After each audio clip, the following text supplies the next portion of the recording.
ધરમપુર પોલીસની ટીમે સમડી ચોક સહિતના વિવિધ વિસ્તારોમાં ઉત્તરાયણ પૂર્વે આકસ્મિક ચેકિંગ હાથ ધરી ચાઇનીઝ માંજાનું વેચાણ કરનાર લોકો સામે કાયદેસરની કાર્યવાહી કરી।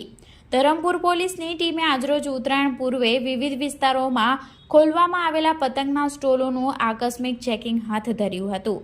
આ આકસ્મિક ચેકિંગ દરમિયાન કેટલાક લોકો ચાઇનીઝ માંજાનું વેચાણ કરતા ઝડપાયા હતા, જેમની સામે ધરમપુર પોલીસની ટીમે કાયદેસરની કાર્યવાહી કરી હતી। તેમજ વિવિધ વિસ્તારોમાં વેચાણ થતા પતંગો, માંજા અને દોરાનું વેચાણ કરનાર વેપારીઓને ચાઇનીઝ માંજાનું વેચાણ ન કરવા અપીલ કરવામાં આવી હતી।